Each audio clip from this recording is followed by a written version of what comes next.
खुलुमबाय उदालगुरि जिल्लानि निस हरिसिंगायाव मैया जौ फानग्राफोरखौ हरिसिंगानि पुलिसफोरा अपारेशन खालामनानै जौफोरखौ बुख्रुबदों एबा गारहरदों होननानै जोङो मिथिनो मोन्दों आरो लोगोसे एमावफोरखौबो प्लास्टिकआव सोनायखौ जोङो मैया नुनो मोन्दों। जोङो मिथिनो मोननाय बायदिब्ला गासै 70 लिटारसो सेरेबफोरखौ गारहरजोब्बाय होननानै जोङो मिथिनो मोन्दों। जोङो मिथिनो मोननाय बायदिब्ला खायफा मानसिफोरा जौ एबा सेरेबफोरखौ बानायनायाव मिथानल इउज खालामो एबा बाहायो आरो खायफा मानसिफोरा इउरियाखौबो बाहायो होननानै जोङो मिथिनो मोन्दों आरो खायफा मानसिफोरा बेटारि एसिडखौबो जौ बानायनायाव बाहायो होननानै जोङो मिथिनो मोन्दों। बेफोरखौ थाब जौखौ जाहोनो थाखाय बाहायनाय जायो होननानै जोङो मिथिनो मोन्दों आरो बेफोरजों बानायनाय जौखौ नोंथाङा मोलोंफ्लाङोब्ला नोंथांनि लिभार, ब्रेन, किडनि प्रब्लेम जानो हागौ एबा गोबानो हागौ एबा उदै सानोबो हागौ। बेफोरनिफ्राय गोजानाव थानाया मोजां। जौखौ बन्द' खालामनो हाया, नाथाय जायफोरा फानो बिथांमोना केमिकेल बाहायना जौफोरखौ बानायनायखौ मोलोंफ्लाङोब्ला नोंथांनि देहाया खहा जानो हागौ। बेनिखायनो फाननाय जौखौ लोंनायनिफ्राय गोजानाव थानाया मोजां। आसामाव बिजेपि एबा एनडिएआ थामथि खेबनि थाखाय दिनै गोदान सरकार दानो थांगासिनो दङ आरो बे बारावबो बिजेपिआ सरकार दानो हागोनखौ आसामनि बयबो मानसिफ्रा मोनथिखादोंमोन। बिजेपिआ दि खनथाम टार्म सरकार दानो हानाया बे एसेबां गोरलै बाथ्रा नङा आरो बे देरहानाया आसामनि पलिटिकेल हिस्टरियाव जारिमिन क्रियेट खालामदों होननानै बुंनो हायो। मानोना 126 टा एमएलए सिटनि मादाव एनडिएआ 102 टा सिट देरहानो हादों आरो बिजेपिआ हारसिंनो 82 जन एमएलए देरहाहोनो हादों आरो बेखौबो गोसोआव लाखिनाया जोबोद गोनांथि। इलेक्सनावल' देरहानानै सरकार गोदान दानाया गिदिर बाथ्रा नङा, नाथाय आसामनि रायजो राजानि आसाखौ सुफुंनो हानो नांगोन, समस्याफोरखौ समाधान खालामनानै होनो हानो नांगोन। बिजेपिआ आसामनि रायजो राजाफोरनो गिदिर गिदिर आसा एबा सिमां नुहोदों। बेफोर सिमांखौ एनडिएआ बे बाराव जाफुंहोनो हानो नांगोन आरो आसामनि रायजो राजाफोरा बिजेपिनि थांखिखौ मोजां मोननानै भट होनानै देरहाहरबाय। बे 5 बोसोरा बिजेपिनि थाखाय जोबोद चेलेन्जिं जागोन, मानोना बिटिसि आरो आसामनि रायजो राजाफोरा गिबिसिनथाराव हानि रैखाथिखौ नागिरदों आरो पलिटिकेल बेलेन्सखौबो रायजो राजाफोरा लुबैदों। आसामा 2021 मायथाइनिफ्राय 2023 मायथाइसिम इन्डियानि स्टेटफोरनि मादावनो फास्टेस्ट ग्रयिं स्टेट जानो हादोंमोन। बे 5 बोसोराव बिजेपिआ जेरैबायदि खामानि मावगोन होननानै खोथा होदों, बेफोरखौ मावफुंनो हायाब्ला बिजेपिखौ रायजो राजाफ्रा दुखु मोननोबो हागौ। दिनै आसामाव डक्टर हिमन्त बिश्व शर्मा बिथाङा नैथि खेबनि थाखाय आसामनि चिफ मिनिस्टार जानो थांगासिनो दङ। बिथाङा दिनै समायखिरा लागोन। बे समायखिरा लानाय हाबाफारियाव 4 एमएलएफोरखौबो मिनिस्टार हिसाबै समायखिरा लागोन होननानै जोङो मिथिनो मोन्दों। बिथांमोननि मुङा जाबाय रामेश्वर तेली। बिथाङा डिब्रुगड़ दुलियाजान समस्तिनिफ्राय बिजेपिनि जानानै एमएलए देरहानो हादोंमोन। बिथांखौबो दिनै समायखिरा लागोन होननानै जोङो मिथिनो मोन्दों। बिथांजों लोगोसे एजेपिनि लिडार अतुल बरा बिथांखौबो मिनिस्टार हिसाबै समायखिरा लागोन होननानै जोङो मिथिनो मोन्दों आरो बिपिएफनिफ्राय चरण बर' बिथांखौबो समायखिरा लागोन होननानै जोङो मिथिनो मोन्दों आरो लोगोसे बिजेपिनि अजन्ता नियक बिथांखौबो दिनै समायखिरा लागोन होननानै जोङो मिथिनो मोन्दों आरो लोगोसे रन्जित दास बिथांखौ आसाम एसेम्ब्लिनि स्पिकार बानायनो हागौ होननानै जोङो खौरां मोन्दों।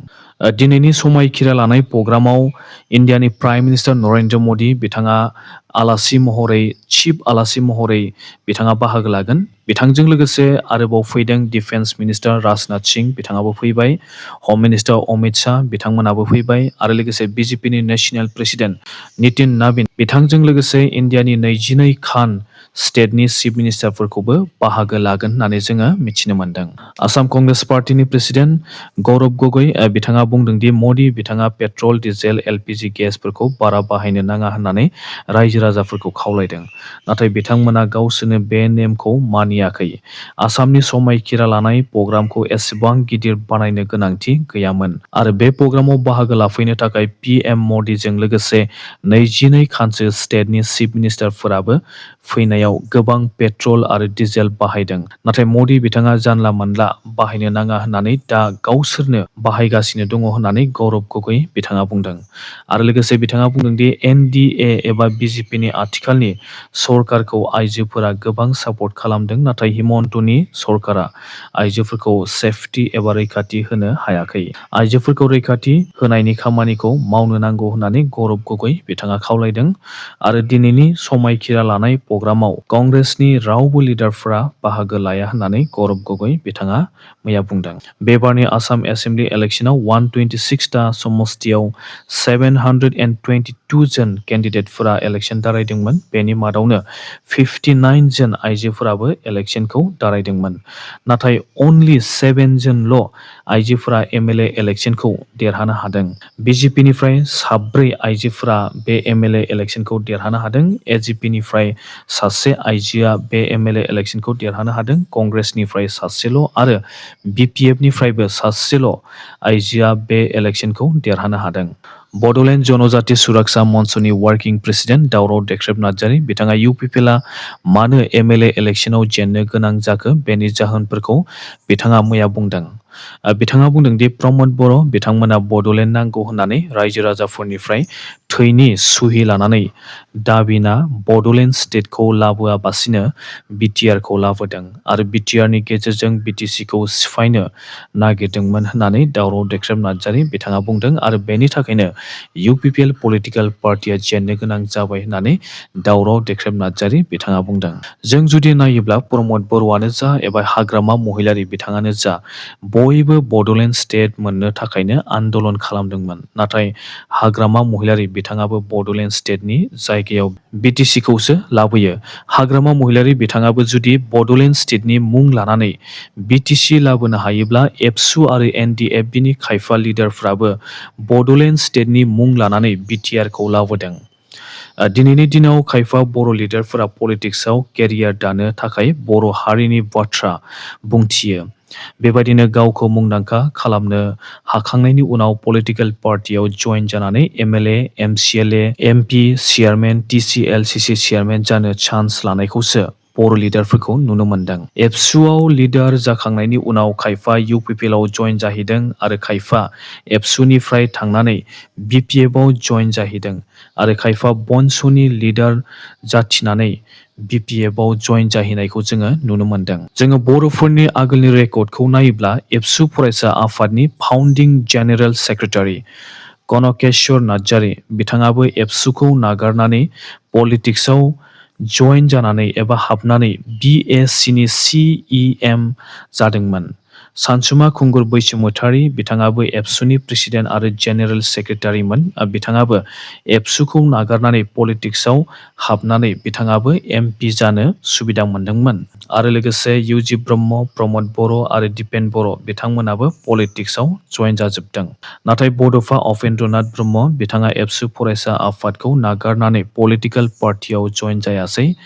NDFB, BLTनि लिडारफोराबो पलिटिकेल पार्टियाव हाबजोब्बाय, नाथाय रन्जन दैमारि बिथाङाल' पलिटिकेल पार्टियाव जइन जायाखै। एक्सुवेलि बिथांमोना थारैनो बर' हारिनि थाखाय खामानि मावनो ओंखारबोदों ना बिथांमोना गावनि केरियारखौ दाना लानो थाखायसो बेबादि खामानिफोरखौ मावदों?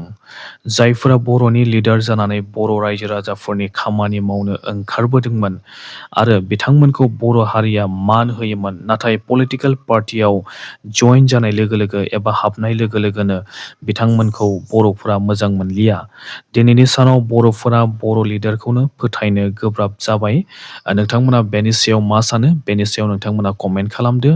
आरो लोगोसे जोङो मिथिनो मोननाय बायदिब्ला वेस्ट बेंगल स्टेटआव BJPनि NDAनि सरकार फैनाय लोगो लोगोनो इन्डिया बांलादेश सिमायाव फेन्सिं होनाय जासिगोन।